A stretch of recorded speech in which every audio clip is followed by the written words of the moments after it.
Jakari Jackson reporting from Charleston, South Carolina. We're right outside the Emmanuel AME Church. Now, we've heard a lot about how people feel, but we want to hear it from the people themselves. There are people here from all ages, races, people from all over the country, all over the world. We've heard many people speak in many different languages all come out here to show their support.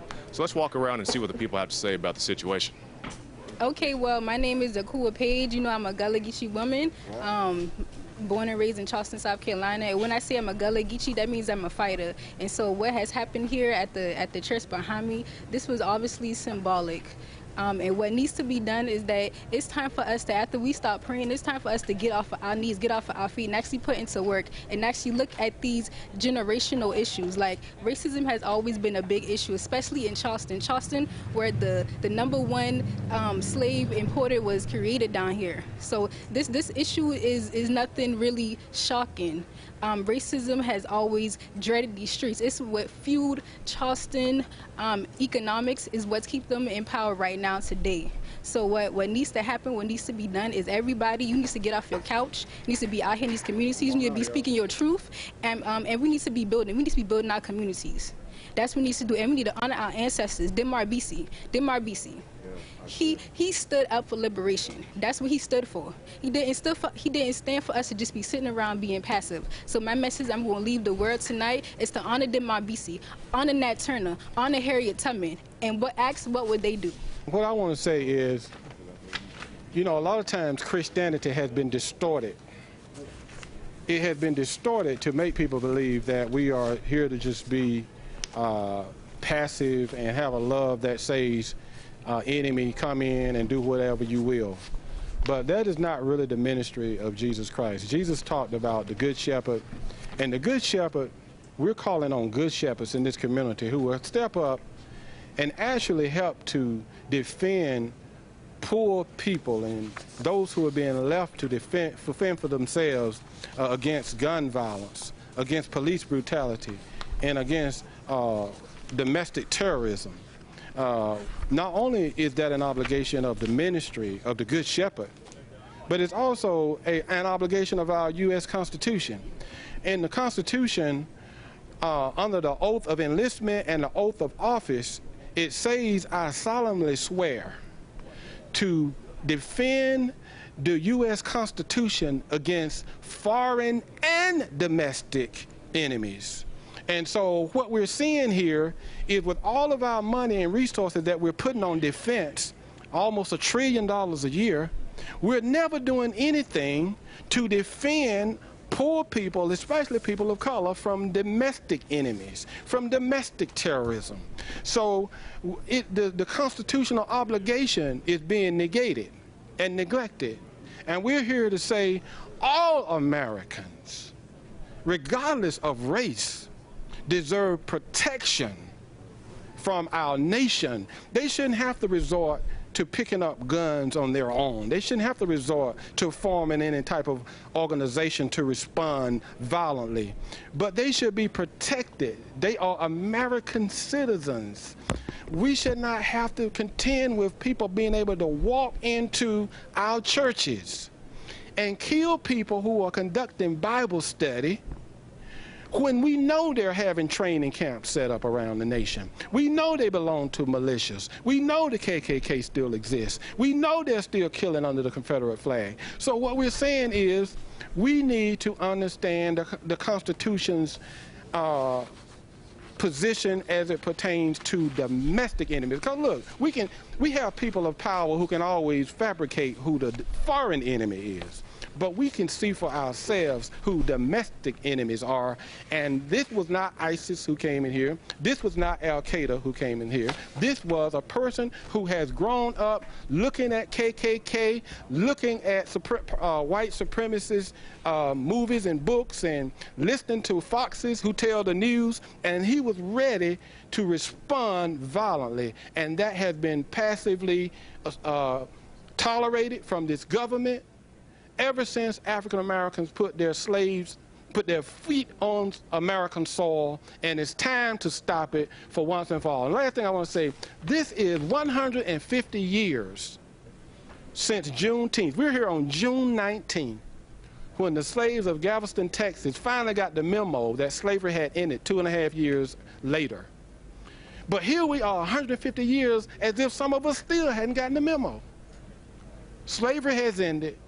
African Americans are full-blooded citizens. They must be protected, and they should not have to open themselves up to white supremacists and other people who are allowed to exist when we claim we have a war on terrorism. What's your church pastor? I'm affiliated more with the community. I consider the community as my church. I consider the streets as my church. I consider hurting people as my parishioners. Okay. Thank you, sir. Gentlemen? Yes, sir. So we're hello and welcome to another edition of History, Community Life, Diversity. Excuse me, your Human Service News and Information. Got it right that time. That's welcome. Welcome to your Human Service News and Information. I'm Hassan Rashid, your host, and it's always an excellent achievement to come into your lives like we do here weekly, daily at Cctv, and it's so great once again being here with you. Okay, it's about 11 days into summer. Summer is in full motion now, so that means that you'll be able to go over to the summer farmers market, which is in full operation, full orbit now. So we're going to tell you a little bit more about the Cambridge Farmers Market a little later on in the broadcast. Okay, I am Hassan Rashid, and I greet you with the international universal greeting of peace, goodwill, freedom, justice, equality, and that is peace. Peace be unto you. Okay, I'd like to tell you that the homelessness in Cambridge events, the two events held at the one held at the Central Square Branch Library, the other held at the Cambridge Community Center, were a great success. As far as people turning out, I didn't attend the second one on June 22nd, but from newspaper reports, it was also a great success with a huge crowd and a huge commitment or representation from the community, and that was who were aware of the needs of homelessness, and they expressed that the ideals and interests that they came forth with. So it was, as far as that's concerned, it was a huge success. That was last Wednesday, June 24th, and that was Thursday, June 25th. That was Lend Your Voice, and it was all about the homeless mosaic here in Cambridge. Okay, so they had a big success, but no one can tell if it was really a success. It depends on what happens to what actually takes place as far as eradicating and easing homelessness. The progress that's made getting rid of this disgusting condition of homelessness that exists not only locally in Cambridge but internationally. Okay, that I guess you're wondering about that video. Well, the video was a Juneteenth celebration. You know what Juneteenth celebration was? It was a celebration that started in Galveston, Texas, and it was orientated around emancipation, the black people, former slaves in North America who achieved their freedom. And they say that it was too late, 2 years late in getting to Galveston, but the idea that slavery had ended. Okay, so the video was produced by the Alvin Jones TV network, and it was on there. You can find all this on their website. That's Infowars.com. So we're going to try to get back to that video, and it was the fact it was the video was taken or documented in front of the African Methodist Episcopal Church. That's the AME Church in Charleston, South Carolina, when the nine were shot down in cold blood in the church. So they had the killing of the 9 folks. So it was Juneteenth, which is that celebration I just explained to you about emancipation of slaves, and the fact that they took their celebration in front of the church, okay? So I guess they wanted to bring attention to both of these issues, the shooting and Juneteenth. Unfortunately, we didn't get to cover our local events that surrounds Juneteenth here in Massachusetts, but so that's why I put the video on. For some reason that we didn't get to do it, so but eventually the video footage of the local Massachusetts Juneteenth events will be available soon, and in the upcoming episodes of your Human Service News and Information, we're going to run some videos of the Juneteenth events that transpired all over eastern Massachusetts, if we can get that video footage in the near future. Okay, I'd like to tell you though, as far as the CCTV is concerned, since the holiday is coming up, CCTV won't be open this weekend. It won't be open on Friday nor Sunday. Okay, so Friday's the 3rd, Saturday's 4th, Sunday's the 5th, and it'll be closed all this 4th of July holiday weekend. Not only the CCTV, but all the Cambridge City offices also will be closed on the 3rd and the 4th of July. So we're going to try to inform you of some of the events happening here around Cambridge that our celebration of 4th of July celebrations around here in Cambridge, if time permits. Okay, I told you I was gonna give you a rundown of some of the farmers markets, where they're located and what date they're open on, and how you can spend. I mean, go over, yeah, spend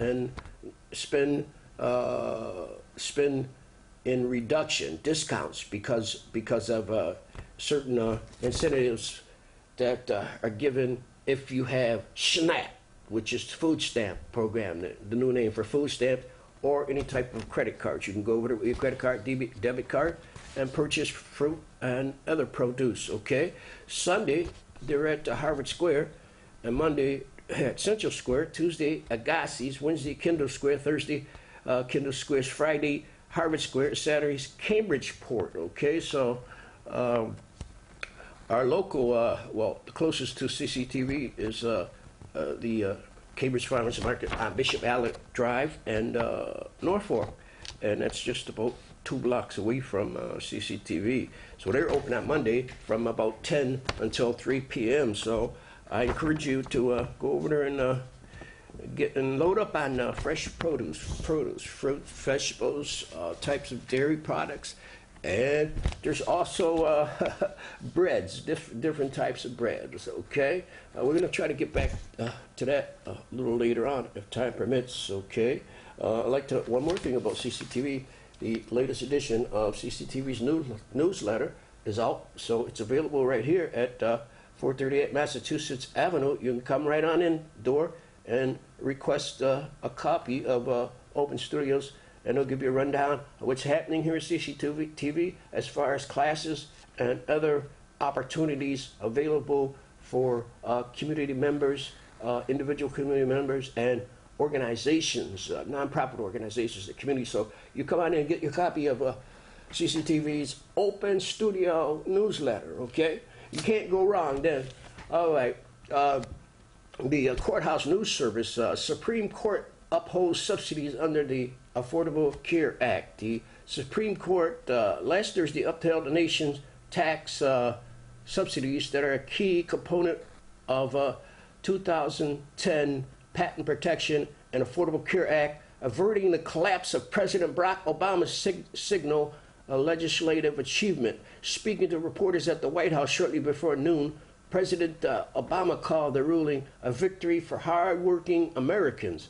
The Affordable Care Act is here to stay, the president said. The 6-3 ruling is the second that Chief Justice John Roberts has written in the past 3 years that help bolster health care law that has been a constant target of Republican attacks in Congress. Reports was notably silent when the High Court heard oral arguments on the case in March. So that's a great achievement for the president, a victory for hardworking, and a victory for hardworking Americans. That's the Affordable Care Act. Okay, that was the final installment of it. That was the final issue that had to be settled at the Supreme Court. So that's it. Once the Supreme Court decides on something, that's it. They're the highest authority in the land. So the President's Affordable Care Act is in effect, okay? All right, okay. It's good news to some and it's bad news to others. Okay, the Tough Health Plan Foundation grants $1.7 million to 21 nonprofits. The Tough Health Plan Foundation today announced that it has ordered $1,767,000 in grants to 21 Massachusetts nonprofits, from the Berkshire to Martha Vineyard, in connection with new guidelines that awards fewer but larger grants, often over several years, to organizations that are collaborating with others. Okay, our goal is to partner strategically in support of promising community collaborations, honoring thought leaders, and work we trust will lead to greater impact, said Nora Marino Cargi, president of the Tough Health Plan Foundation. The Tough Health Plan Foundation also continues to support of capacity building and expanding its reach across most of Massachusetts. We want our investments to go beyond the dollars we're granting and include support from other success sources so that these initiatives live long after our initial investment, explained Marino Cargi. We don't and shouldn't do this work alone. Okay, as far as the recipients of this grant in our area, in Cambridge, there was only one recipient from Cambridge, and that was the Cambridge Community Foundation, Cambridge, and it was a grant entitled. The recipient was the Bob Hurley Legacy Fund, $25,000. Bob Hurlbut, okay, that's Bob Hurlbut Legacy Fund. Bob Hurlbut just retired, and I'm not certain who replaced him, but as soon as we get that information, we share it with you. The new replacement of Bob Hurlbut at the Cambridge Community Foundation, and for years they have been doing great work in Cambridge, okay? So they were a well-deserving entity for the Tough Health Plan Foundation grant, okay? All right. Okay, a health plan boasts dual eligibility demo in Massachusetts. You might remember when we had a guest on a while back, and we were discussing dual eligibility. Well, health plan boasts dual eligibility demo in Massachusetts, a troubled Massachusetts managed care program for low-income people who are dually eligible for Medicaid and Medicare will continue despite one of its leading plans dropping out of the program. Nearly 2 years ago, Massachusetts became the first state to enter into an agreement with the CMS to offer dual eligibility beneficiaries coverage plan that combined Medicaid and Medicare benefits into one plan to better coordinate their care. Enrollment in the so-called One Care program began October 1st, 2013. Participation is occupational, but beneficiaries must explicitly opt out. The Massachusetts demonstration program and similar ones in other states were authorized by the Affordable Care Act to improve care and reduce costs for the more than 9 million Americans enrolled in both federal programs, many of whom have served chronic conditions and physical or behavioral disabilities. Late Wednesday, One Care suffered a major blow when Fallon Community Health Plan announced it would exit the demonstration. Ultimately, we determined that our continued participation was not economically sustainable. A spokeswoman for the plan said the health plan exit will be effective September 30th. What Fallon said should give beneficiaries time to transition to other One Care plans. Fallon departure will leave just 2 plans offering coverage under the initiative: Commonwealth Care Alliance and Network Health. The state plans to continue the demonstration. A spokeswoman for the Massachusetts Health and Human Service Agency said One Care was struggling even before it officially launched. Weeks before enrollment began, 3 of the original 6 managed care plans that were supposed to offer One Care plans dropped out because of financing concerns. The narrow choice of plans meant certain parts of the state couldn't participate under OneCare. The state received a capital payment combining Medicaid and Medicare minus agreed upon savings. OneCare has also seen large numbers of residents opt out of the initiative. Just 18% of roughly 97,000 beneficiaries eligible for the program were enrolled as of May Fallon, with 5,500 enrollees, was the second most popular plan within the program. OneCare has additionally struggled to save money in 2011. Medicare and Medicaid spending on dual eligibilities in mass should total $3.85 billion. The CMS expected a 1% spending reduction by the end of 2014, a 1.5% reduction in 2015, and a 4% drop in 2016. The state recently revised those goes to 0.5% in 2015 and 2% in 2016. It is unclear if it met its first year goal.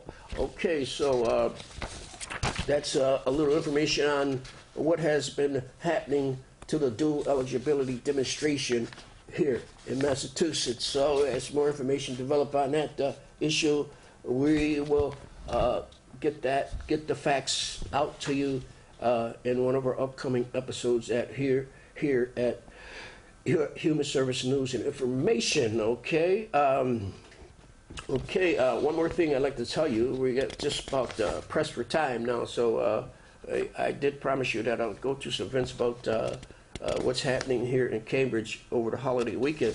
But I'd like to tell you that today at the City Hall in the Sullivan Chambers, the Public Safety Commission is meeting. That's the Public Safety Commission addresses police issues and other issues in the community related to police in the community.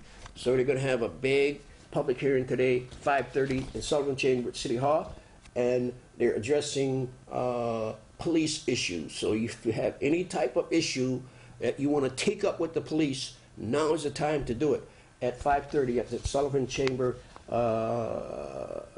at the City Hall. The Public Safety Committee, there's a public hearing being held by the Public Safety Committee, and that is the police department. So if you have any issues with the police you'd like to take up publicly, okay, and all this is all your comments will go officially on the record. So you get on over there at 5:30. That's the Sullivan Chamber, Cambridge City Hall, and express, make a comment on issues relating to what you need to know, what you don't know, what you want to know, or what you want to do with the Cambridge Police. Okay. All right, so that's at 5:30, once again, 5:30 at the Sullivan Chamber here in Cambridge, Massachusetts, okay? It looks like, okay, let's see, okay, let me see. Okay, this is later on in the month. It's not around, these events here are later on in the month. They're not, okay, I can get one closer to a holiday weekend, okay? Well, there's the farmers. Okay, here we go. Harvard Farmers Market experts at the library. That's this is around July 15th. That's mid-July. Stop by the library lawn this summer to learn gardening tips from professionals from the Harvard Farmers Market. Okay, that's Wednesday, June 15th, noon to main library lawn. Learn about plant problems and take home a seeding. Okay, Wednesday, July 29th, noon, main library lawn. Discover interesting herbs and their many uses. Okay, so Wednesday, August 12th, noon, main library lawn. Find out how to identify local trees and forage for weeds. Okay, We Lack Family Theaters, Story Troopers. That's 2015, Tuesday, July 28, 10 a.m. Main Library Lecture. These advanced teenage actors perform original shows based on children picture books, poems, music, and dance. Check out their newest production, Troopers, Perfect Guide to Perfect Manners, funny stories adapted from pictures, books, and about manners. Okay, that's some of the things that are going on here in July. and they're at the public library. Okay, there's a book bike. You ever heard of book bike this summer? The Cambridge Book Bike is bringing free books and activities for kids of all ages to a park near you. Book bike schedule, all parks, June 29th to August 24th, 11 a.m. to 12:30 p.m. Mondays, Green Rose, Harwich Park, Harbor Square. Wednesday, Whitefield, Gilmore Street. Thursday, Dene Park, Sherman Street. Friday, Gold Star, Mothers Park, Gore Street. On Friday's book bike will also be at Russellfield Ringe. No lunch at this site, okay? So that's a Book Bite Summer 2015. Their website is at cambridgebookbite.org. Facebook, book at Cambridge Book Bite. Twitter, at bookbite/bike, okay? In partnership with Summer Food Service, DH, Department of Housing, Department of Human Service Programs. This initiative is part of Let's Move, Let's Read, Let's Eat, okay? So this is I guess sponsoring by the City of Cambridge, okay? Sponsored by the City of Cambridge, okay? That's about it for now, but I do have one more thing I'd like to remind you before we leave you. That's the Cambridge Carnival International is coming up, Kendall Square, Cambridge, September 13th. So you have plenty of time to prepare for that. That's Sunday, September 13th, 12 to 7 p.m. And CCTV's own Wayne Robinson has something to do with that event. So you'll probably be hearing more about that from him. So if you'd like additional information, you can call 617-863-0478. I'm Hassan Rashid, and you know it's always excellent being here with you. So until next time, I leave you with this. Keep your nose clean, play it straight, and don't forget to help someone in need of your help. So until next time, I leave you with the ancient greeting of peace, goodwill, justice, freedom, and equality, and that is peace. Out here again in front of Mother Emanuel on Calhoun Street in Charleston. 300 yards away is a statue of John C. Calhoun, the individual that said, "Keep these niggas down." So we're out here right now fighting that same ideology that was in that killer's mind, in that terrorist's mind.